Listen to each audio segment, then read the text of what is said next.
Welcome y'all to DIY Food Plot Pro. Thank you for watching today's episode. Today we are talking about herbicides, okay? This is something that we all need to know to manage our food plots. Unless you are growing organically food plots, you need to know about chemicals. And you really need to know a lot more than just the standard glyphosate, clethodim, 2,4-D. Okay, those are very important, but we can't base our entire chemical system on these three chemicals. Okay, those are the three that most everybody knows, and for good reason. They are good quality herbicides, and in most cases they give us really good results. The problem that we're having is there's a lot of weeds that are beginning to get resistant to a lot of our chemicals that we're using, okay? And in this video, this is going to kind of be a introduction into herbicides. I'm going to show you when I'm starting to plant my crops. I've got to be very careful about this because I'm not a crop consultant, okay? So I want to say that I'm not recommending chemicals. I'm going to show you what I use, and you do with it what you may. So the first thing that we need to know about herbicides, there are several different kinds: post-emergence or pre-emergence. And it names just like they sound. Pre-emergent is a herbicide. Pre-emergent herbicide is killing the weedlings before they get to the soil surface. Okay, that's pre-emergent. Okay, post-emergent is when they've already got up, and then we're going to hit those. Okay. So there's a big difference there, and we really need to use both. We need to use a pre-emergent herbicide and a post-emergent herbicide as well. I get that you guys are food plotters and you're not worried. You don't have to have a perfectly beautiful cornfield with no weeds and stuff in it. The problem that we get into is if we don't start using other modes of action, other chemicals, and we're just using your standard, the three that we've already mentioned, all of a sudden you start seeing mare's tail. You start seeing red-rooted pigweed. You start seeing a lot of different weed species are no longer susceptible to these herbicides. They built up tolerance. And so in order for us to keep a clean site this year, but in the future as well, because I'm going to tell you right now, guys, if you let one of these red root pigweeds, water hemp, spiny amaranth, it's all in the same family, go to seed on you, holy heavens, you are not going to believe the amount of weed seedlings that you're going to have there the following year. So it's not really as bad as, it's just a weed, the deer, it's not going to bother the deer. No, it's not going to bother the deer. They don't care if there's a weed out there or not. But for your future food plot, if your entire 3-acre field is full of nothing but water hemp or red-rooted pigweed or mare's tail, it makes it very, very difficult to raise a good quality food plot once you've reached that threshold and they've taken over.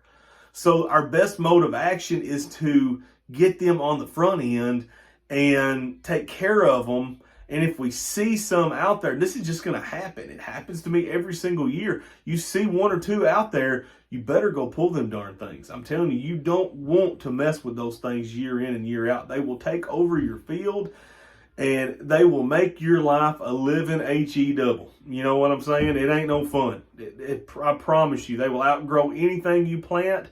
When your plants are struggling, they just seem to be doing fine. I wish we could make a dang corn plant that lived like a pigweed.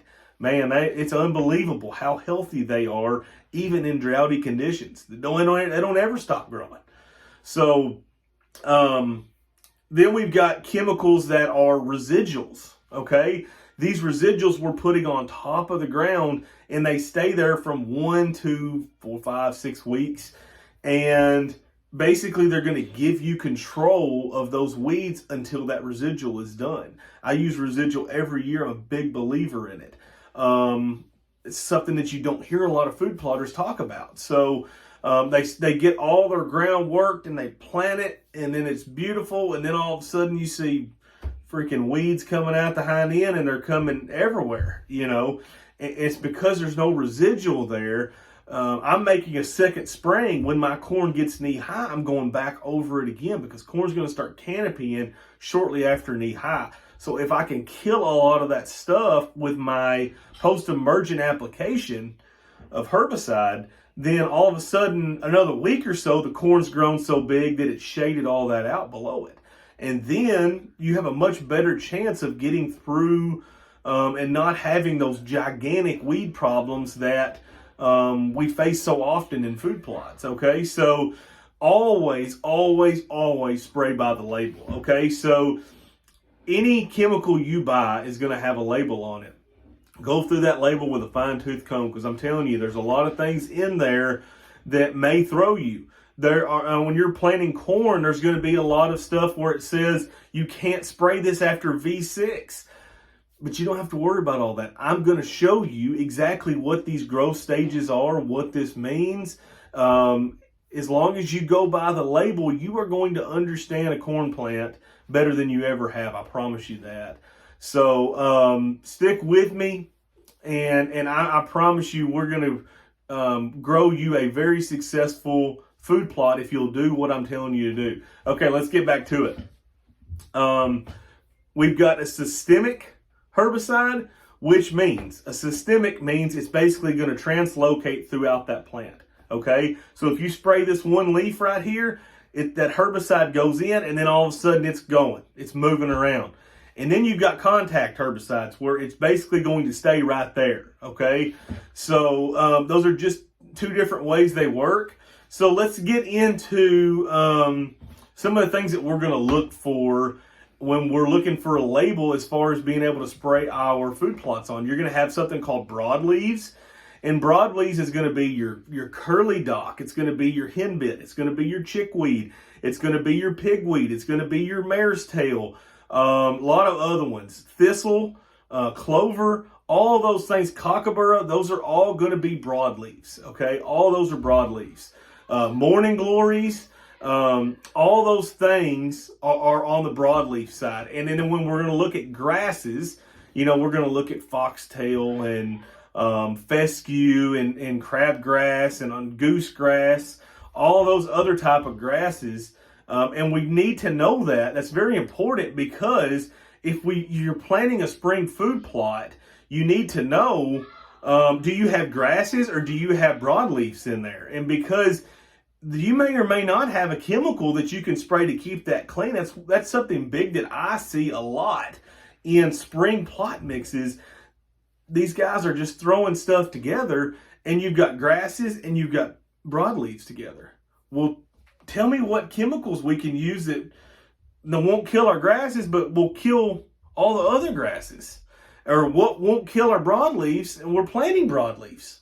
So there's a lot to understand on these herbicides, and it's something that we should really be paying attention to in our food plots, and that we should really be watching our labels. And I'm going to give you all the helpful pointers that I possibly can on this stuff. And I'm going to be showing you my burn down methods. I'm going to be showing you my post-emergent applications on things, and what has worked for me in years past. And I think if you'll use it too, it'll work for you as well.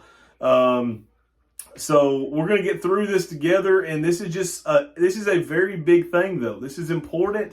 This is just as important as your fertilizer and your lime. If you don't have the right chemical out there, and you're just planting Roundup, or you're just spraying Roundup, you may be fine for several years. And I'm not saying there's anything wrong with that. And these chemicals are expensive.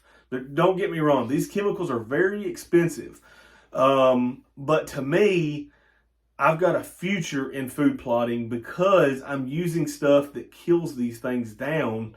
and doesn't let them go to seed. Because if I'm just using glyphosate right now, there's an awful lot of weeds around here in my neck of the woods that are not going to be killed by Roundup.